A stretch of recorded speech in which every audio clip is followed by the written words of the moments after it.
Haleluya, haleluya, haleluya. Shalom warga kerajaan. Wow, senang sekali kembali berjumpa dengan saudara dimanapun saudara berada. Doa saya kiranya setiap kita tetap sehat dan tetap dalam pemeliharaan Raja kita yang sempurna. Haleluya. Sama-sama katakan amin. Haleluya, haleluya. Bapak Ibu terkasih dalam Tuhan, hari ini Bapak Ibu terkasih dalam Tuhan, saya ingin mengajak sama-sama.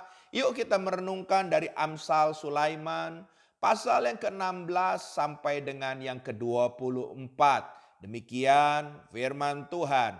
Perkataan yang menyenangkan adalah seperti sarang madu manis bagi hati dan obat bagi tulang-tulang.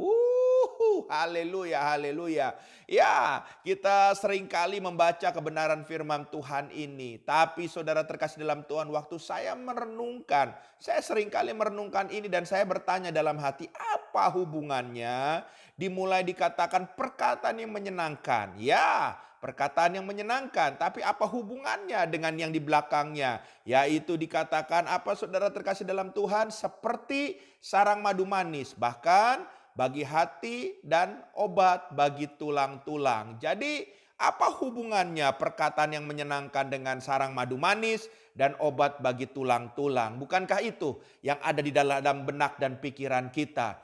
Tapi saudara, kalau kita merenungkan baik-baik, ya saya setuju dengan apa yang dikatakan oleh Amsal Sulaiman ini, sebab kita percaya dan kita tahu firman Tuhan mengajar kita bahwa di dalam setiap perkataan kita itu mengandung yang namanya kuasa. Haleluya, haleluya. Katakan sama-sama kuasa. Wow, saudara terkasih dalam Tuhan. Ya, mungkin beberapa saudara bertanya, apa buktinya dan kenapa perkataan kita ada kuasa? Memang siapa kita? Ya, sebab kita adalah putra-putri kerajaan Allah. Jadi, saudara sudah lahir baru, sudah di dalam Kristus. Saya percaya saudara punya kuasa dalam perkataan saudara. Nah, kenapa kita berkuasa? Yuk kita lebih dalam lagi mengupas kebenaran firman Tuhan ini. Yang pertama, karena perkataan kita yang berkuasa ini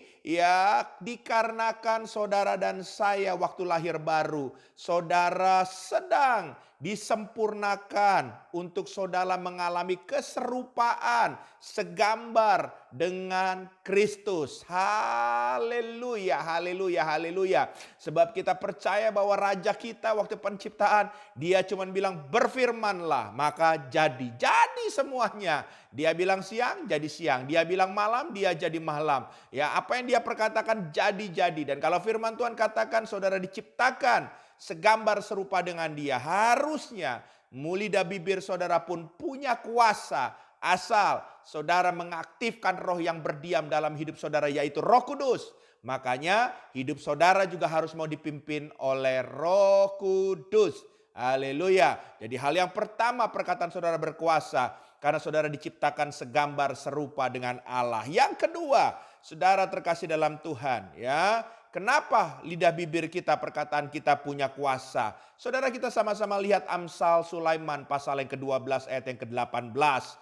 Di situ dikatakan ada orang yang lancang mulutnya seperti tikaman pedang, tetapi lidah orang bijak mendatangkan kesembuhan.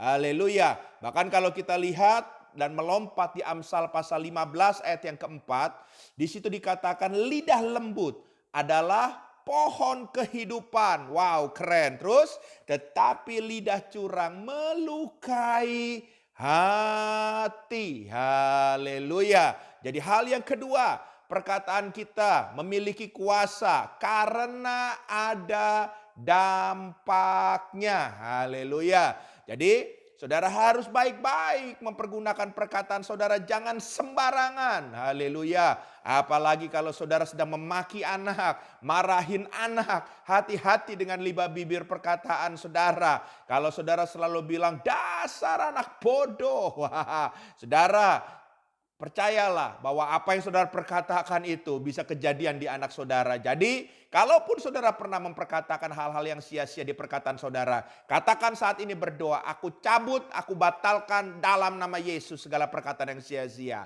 Haleluya. Dan lepaskan blessing, lepaskan berkat. Haleluya. Karena di dalam perkataan kita ada kuasa yang akan membuat ada dampak yang terjadi. Haleluya. Perkataan yang positif, maka dampaknya juga akan positif tentunya untuk hormat, kemuliaan bagi Raja kita. Yang setuju katakan amin. Haleluya.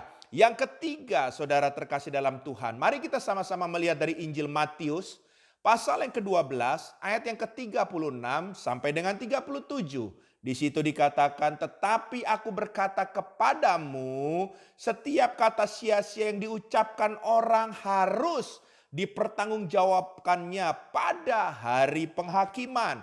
Karena menurut ucapanmu engkau akan dibenarkan, dan menurut ucapanmu pula engkau akan dihukum. Haleluya. Jadi saudara, daripada kebenaran firman Tuhan, hal yang ketiga kita belajar, kenapa perkataan kita memiliki kuasa? Karena perkataan kita sanggup mengubah keadaan. Haleluya. Dengan saudara sering memperkatakan, maka pembalikan keadaan akan terjadi. Haleluya. Haleluya, haleluya, haleluya. Ya, oleh sebab itu belajarlah memberkati diri kita sendiri dengan perkataan kita sendiri. Belajarlah memberkati keluarga kita dengan perkataan kita sendiri. Belajarlah ya memberkati apapun yang Tuhan percayakan. Pekerjaankah, pelayanankah, teman-temankah, atau siapapun termasuk pasangan hidup kita. Belajarlah memperkatakan berkat buat mereka. Maka saya percaya semuanya akan berubah dan semuanya akan menghasilkan damai sejahtera, sukacita, dan saudara akan menikmati segala kebaikan Tuhan. Dan tentunya melalui kehidupan dan perkataan saudara, nama Tuhan akan dipermuliakan. Haleluya. Tuhan memberkati kuasa perkataan. Mari kita jaga mulut lidah bibir kita. Amin. Mari izinkan saya berdoa. Bapa, hamba berdoa dalam nama Yesus, setiap kami pendengar program ini, Tuhan, Engkau jagai lidah bibir kami. Segala perkataan sia-sia saat ini kami cabut, kami patahkan, kami batalkan semua dalam nama Yesus. Kiranya dari lidah bibir kami di dalam pengurapan Tuhan, Engkau mengurapi lidah bibir kami dengan menguduskan kembali. Apa yang keluar, perkataan yang baik, yang manis, yang menyenangkan hati Tuhan. Bahkan melalui perkataan ini ada kuasa yang akan mengubahkan segala sesuatunya demi hormat kemuliaan bagi nama Tuhan. Tuhan memberkati kami semua. Haleluya. Amin.